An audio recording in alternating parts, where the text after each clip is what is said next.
The evening was quiet in the peaceful suburb of Oak Ridge Heights. The sky, painted in streaks of deep orange and purple, cast long shadows over the neatly trimmed lawns and symmetrical houses. The air smelled faintly of freshly cut grass, the distant hum of lawnmowers fading with the setting sun. It was an evening like any other, with residents settling in for the night, until everything changed in an instant. A black SUV, its windows tinted to the point of obscurity, rolled down the street at a slow, deliberate pace. The vehicle came to a stop directly in front of the Holloway residence. The homeowner, James Holloway, sat on the front porch, sipping his coffee. His wife, Veronica, was inside, finishing up work on her laptop. They had planned for a quiet night, a movie, perhaps, or a walk through the neighborhood. But fate had other plans. The SUV doors opened simultaneously, and 3 men in dark uniforms stepped out. Their crisp black shirts bore an insignia that seemed oddly out of place, a shield-shaped emblem reading Oak Ridge HOA Security. James frowned. The Homeowners Association never had an official security team, much less one that looked like federal agents. "Mr. Holloway?" one of them asked, his voice firm, authoritative. James hesitated. "Yes." The man gave a tight-lipped nod. "We need to speak with your wife. It's a matter of community security." James stood up, his grip tightening around the ceramic mug in his hand. "Community security? Since when does the HOA have security officers?" The tallest of the 3 men, his muscular build evident beneath his uniform, stepped forward. "Sir, we are conducting an official investigation. Your wife has been flagged for unauthorized surveillance within the HOA database. We need her to come with us for questioning." James' stomach tightened. HOA database? That didn't make any sense. He instinctively turned toward the front door, calling, "Veronica!" She appeared moments later, her expression cool and composed. "What's going on?" The men shifted slightly, their movements precise, calculated. The leader of the group pulled out a folded piece of paper. "Mrs. Holloway, we have an order for your immediate detainment. You are under investigation for unauthorized access to confidential HOA files." Veronica's gaze flickered over the paper briefly, her eyes narrowing. "That's ridiculous." James felt the tension in the air thicken. Something wasn't right. James stepped forward, placing himself between the men and his wife. "This is absurd. Since when does the HOA have confidential files, let alone the authority to detain someone?" The so-called officers remained stone-faced. "Sir, this isn't your concern. Mrs. Holloway, you need to come with us." "No." Veronica crossed her arms, studying the men closely.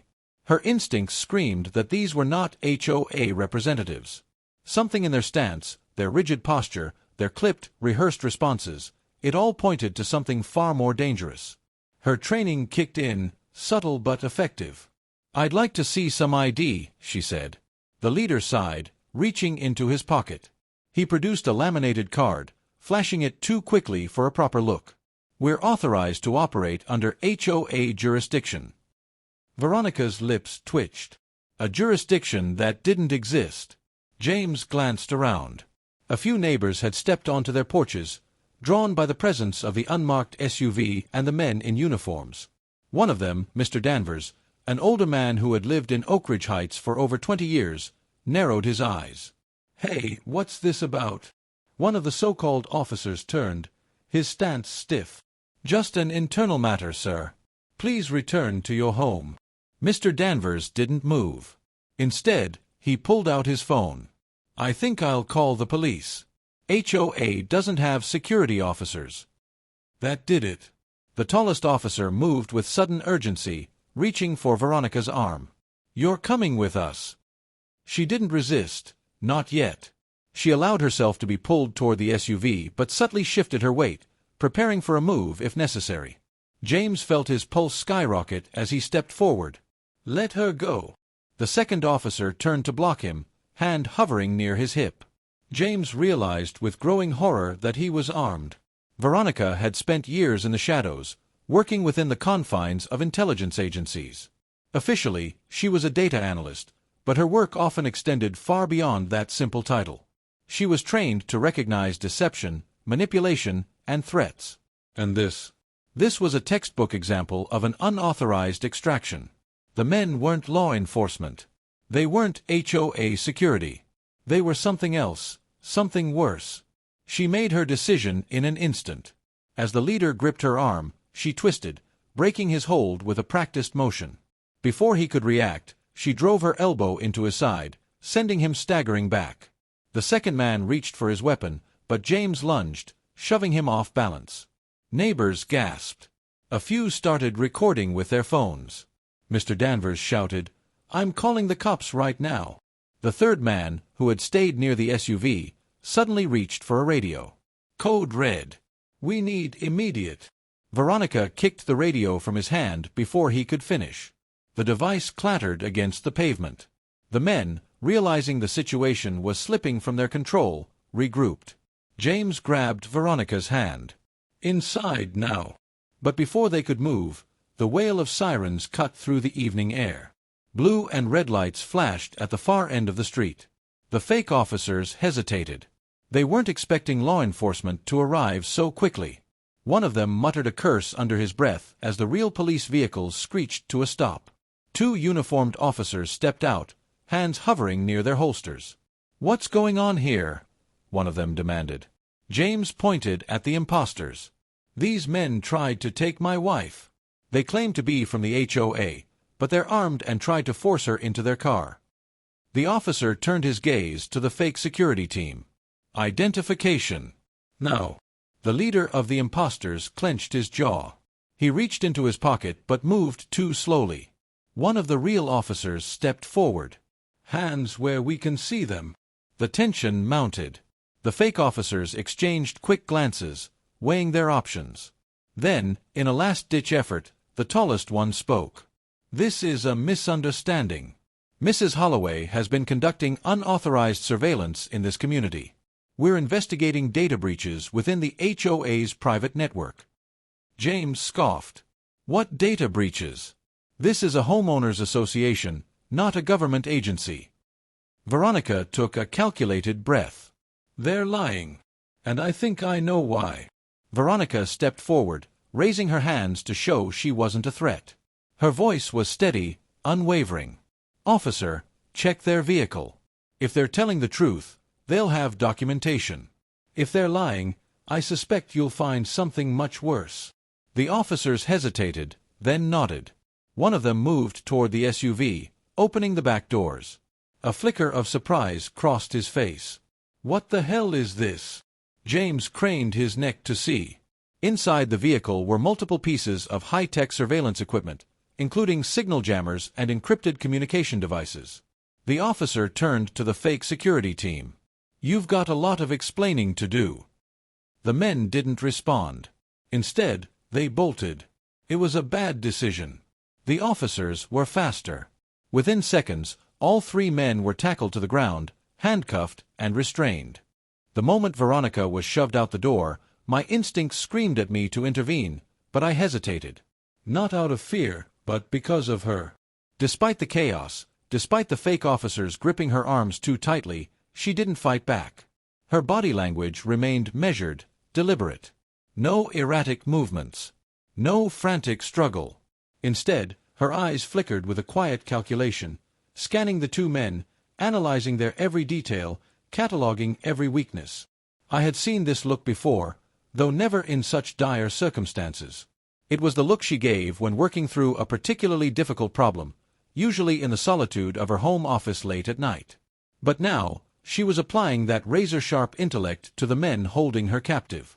I couldn't let them take her. I forced myself into motion, stepping into their path. "You have no legal authority to do this. I want to see your identification, real identification." The man called Bradley tightened his grip on Veronica's wrist, ignoring me entirely. "Step aside, sir.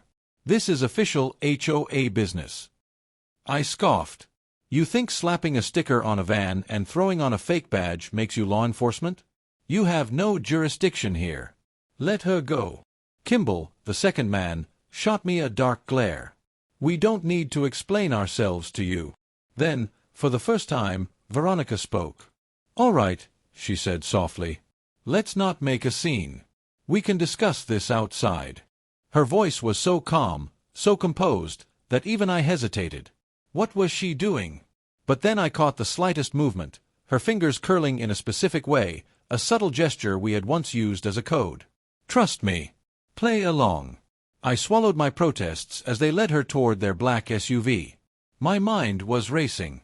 Whatever was about to happen, Veronica was preparing for it. The fake officers had been confident, their arrogance apparent in their rigid stance and dismissive words. But as soon as our neighbors began to step out of their homes, phones raised, that confidence began to wane. Mrs. Clark, our elderly neighbor, stood on her porch with her phone trembling in her wrinkled hands.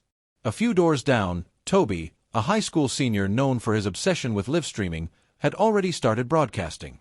"This is Maple Hills," Toby narrated into his phone. "And we're witnessing some kinda crazy fake cop abduction right now." The men had expected compliance. They had expected fear. What they hadn't anticipated was an entire neighborhood turning their cameras on them. Bradley's jaw clenched as he noticed the crowd forming. Kimball's hand hovered near his belt, where a firearm sat holstered, an amateur mistake. A real officer wouldn't reach for his gun just because he was being filmed. Veronica, still eerily calm, turned slightly toward the growing audience. "I think the neighbors would love to hear what this is about," she said, her voice just loud enough to carry. Bradley stiffened, shifting on his feet. Kimball shot him a look. They weren't just losing control of the situation, they were losing control of the narrative. In a desperate attempt to reassert authority, Bradley barked, "Step back! HOA security has full jurisdiction over this community. We will make arrests if necessary." A murmur of disbelief rippled through the crowd. Someone snorted. Another voice muttered, "Since when does the HOA have armed goons?" The men's discomfort was now palpable. Their plan was unraveling, and Veronica, always 10 steps ahead, was nudging it further into chaos. Just when it seemed the situation might spiral into something irreversible, the distant sound of sirens echoed through the neighborhood.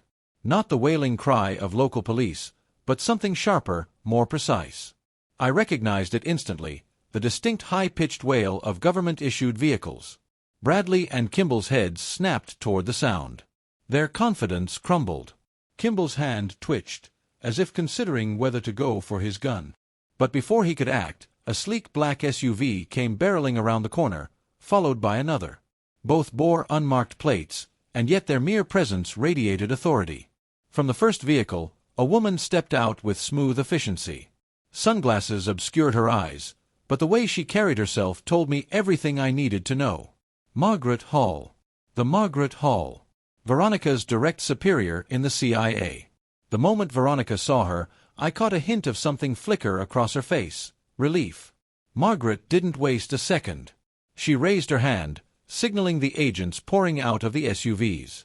They moved like a well-oiled machine, flanking the fake officers in a practiced maneuver. Bradley and Kimball finally realized they were out of options. Kimball, desperate, lunged for the SUV door, but he didn't get far. 2 agents tackled him before he made it a single step. Bradley, frozen in fear, lifted his hands. This is a misunderstanding," he stammered. Margaret's voice was ice-cold. "On behalf of the United States government, you're under arrest." With her captors now cuffed and pressed against their own SUV, Veronica's restraints were removed. I rushed to her side, but before I could say anything, Margaret spoke first. "You all right?" Veronica nodded. "They didn't hurt me. But they weren't amateurs either. They knew what they were looking for." Margaret exhaled sharply. "That's what we were afraid of." The weight in her tone made my stomach twist. This wasn't just about some con artists trying to extort money from unsuspecting homeowners.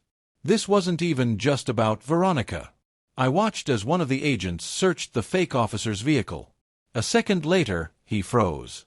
"Ma'am," he called to Margaret, "you're gonna want to see this."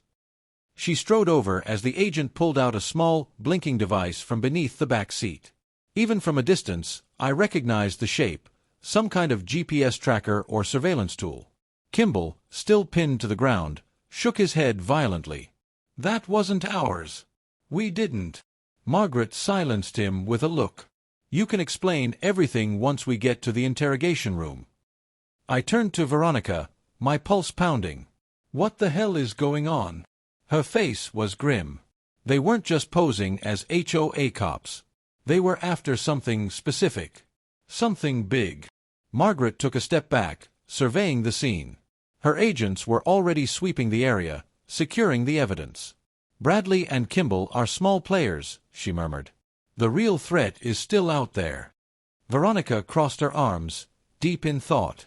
If they were after me, that means someone on the inside knew who I was. My cover isn't exactly public knowledge. Margaret's expression darkened. That's what worries me. The weight of her words hit me hard. If someone had managed to infiltrate the CIA's protected databases and pinpoint Veronica as a target, that meant this wasn't some localized scam. This was something much bigger. My stomach clenched. So what happens now? Margaret turned toward the newly detained suspects. Now, we find out who they were working for. And we put an end to this before it's too late. Veronica nodded, her jaw tightening. Because this isn't over. She was right. It was only just beginning. The night after Veronica's call, I barely slept. Every creak of the house sent my pulse racing, every passing car outside made my stomach churn. The reality that we had been targeted by a sophisticated criminal ring posing as a simple homeowners association enforcement squad was too much to process. But the most terrifying part was the suggestion that their real goal had never been minor extortion or fraud. They were after something much bigger. Veronica had only shared bits and pieces, but from what I could piece together, this operation was part of a nationwide network infiltrating suburban communities.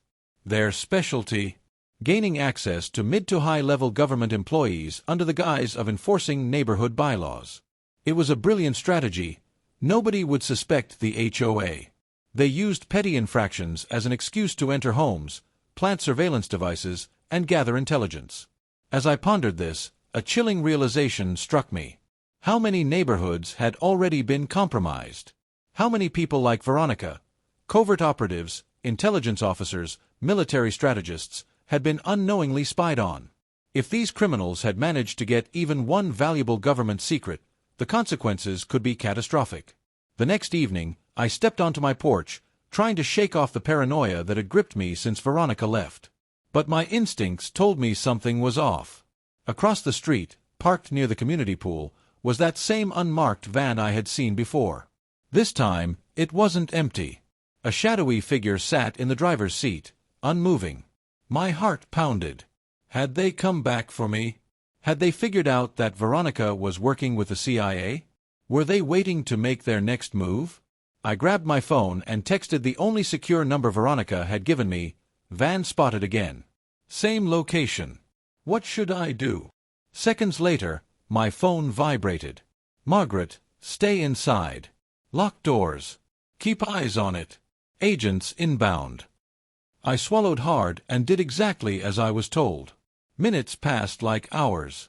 The figure in the van never moved, never even glanced my way. It was as if they were simply waiting, biding their time.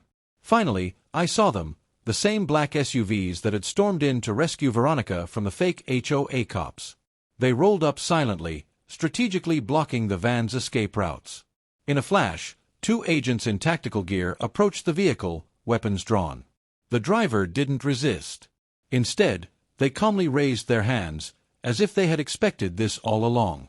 As the agents forced open the van door, I caught a glimpse of something that sent shivers down my spine. The van wasn't filled with weapons or contraband, it was filled with surveillance equipment. Laptops, signal interceptors, encrypted radios, and a map of my neighborhood with multiple houses marked in red ink, including mine. The morning after the van incident, I was exhausted. The stress, the fear, the never-ending uncertainty had drained me. I needed answers. I needed to know just how deep this went. But before I could act, my doorbell rang. It was Mrs. Clark.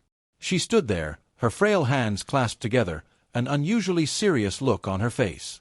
For years, she had been nothing but the sweet elderly woman who baked cookies and tended to her flowers. But today, something was different. "May I come in?" she asked. I hesitated, then nodded.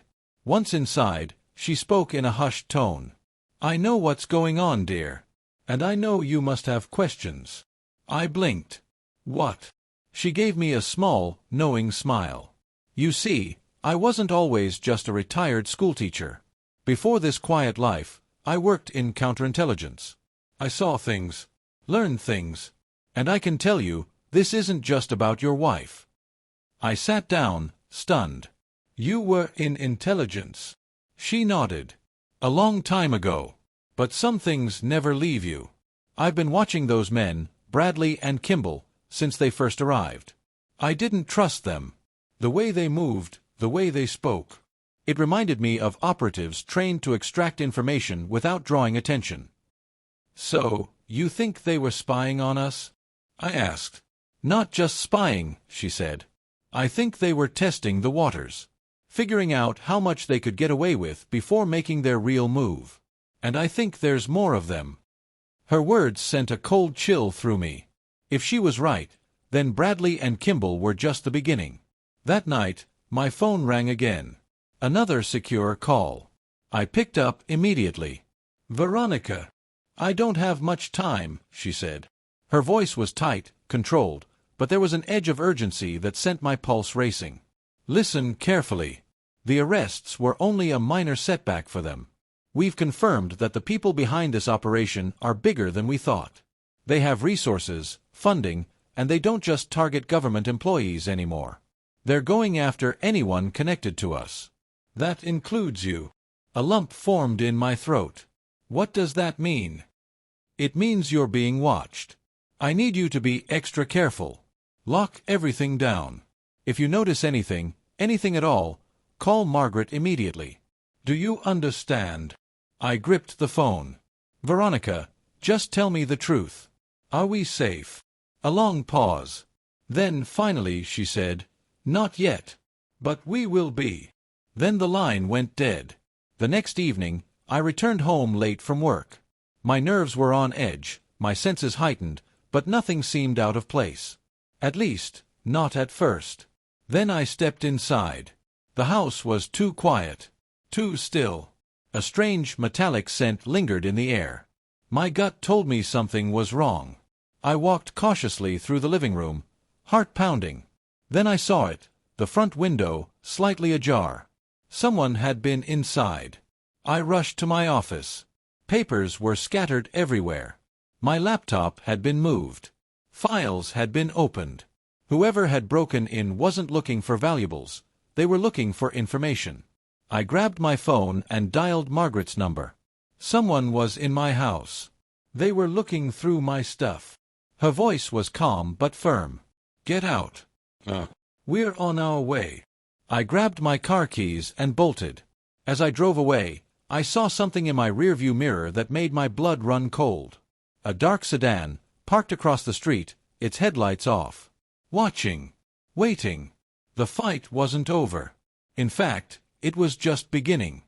As Veronica and Margaret honed in on the ringleaders, the intelligence gathered from Bradley and Kimball led them to a secluded warehouse outside of Boulder. Federal agents were discreetly deployed, preparing for a coordinated raid. Meanwhile, I remained in Maple Hills, under the ever-present watch of federal surveillance. I had barely begun to process what had happened when a new wave of tension took hold. One evening, a dark SUV rolled past my house, pausing just long enough to make my skin crawl. The federal agents stationed nearby reported the suspicious activity, but no immediate threat materialized. However, my gut told me the imposters weren't done with us yet. Veronica called that night, her voice thick with anticipation. Tomorrow is the day, she said. We're moving in on the command center. Stay indoors, keep your phone nearby, and don't do anything reckless. Despite her warnings, I couldn't shake the feeling that trouble was already brewing closer than we thought. That night, I barely slept, haunted by the lingering fear that the fight wasn't over yet. Before dawn, the operation was in full swing. Helicopters hovered at a distance, providing aerial support while a convoy of unmarked vehicles approached the warehouse. Veronica, armed but protected by an elite team, was among the first to breach the facility. Margaret orchestrated the mission from a remote command center, ensuring every move was precisely executed. Inside the warehouse, the team found an elaborate setup, walls lined with computer servers, stacks of fabricated documents, and a sophisticated network of encrypted communication devices. The ringleaders, a pair of former intelligence operatives gone rogue, had been using HOA scams to gain access to classified government data. However, the takedown didn't go as smoothly as planned. One of the undercover agents embedded within the group suddenly turned on the team, attempting to aid the ringleaders' escape. A firefight erupted, forcing Veronica and her unit to take cover. The betrayal rattled everyone, but the agents held their ground, methodically clearing each section of the warehouse. When the dust settled, most of the conspirators were in custody, but two key figures managed to slip away in the chaos. Veronica was unharmed, but the victory was bittersweet. "We got most of them," she said when she called me afterward, "but the mastermind is still out there." With the majority of the network dismantled, attention turned to tracking down the remaining fugitives. The federal team worked around the clock, sifting through confiscated files and intercepted messages. Patterns emerged, leading them to believe the final ringleader was planning to disappear, potentially out of the country. Meanwhile, back in Maple Hills, I noticed subtle changes in the atmosphere.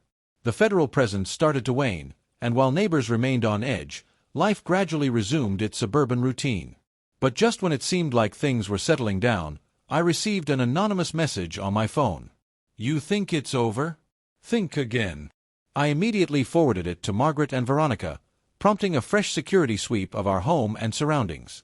It was a chilling reminder that despite the arrests, we were still in the crosshairs of a powerful enemy. The message traced back to a burner phone used near a private airstrip outside of Denver. Intelligence indicated that the last ringleader was preparing to leave the country under a false identity. Veronica, Margaret, and a small strike team rushed to intercept him before he could board his plane. As the suspect arrived at the airstrip, unaware of the trap set for him, agents moved in with surgical precision. The fugitive attempted to flee, but a well-placed roadblock forced him to abandon his vehicle. He made a desperate run across the tarmac, but Veronica and her team closed in, cornering him before he could reach the plane. With no other options, he surrendered. The mastermind behind the elaborate scheme had finally been captured, bringing the ordeal to an end. In the days following the final arrest, Maple Hills slowly returned to normal, at least as normal as it could be after being the center of a CIA sting operation.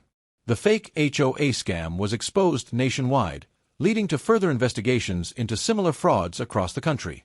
Veronica, though relieved that the operation was over, knew her work wasn't done. She and Margaret would spend the next several months ensuring the dismantled network stayed down for good. As for me, I tried to return to my everyday life, though the memory of what we'd been through would never fully fade. One evening, as we sat on our porch, Veronica reached for my hand. "I know this was terrifying for you," she said softly, "but we made it through. And now, we can finally breathe again." I squeezed her hand, watching the sunset over our once quiet neighborhood. Life in Maple Hills would never be the same, but one thing was certain: we had survived, and together we were stronger than ever.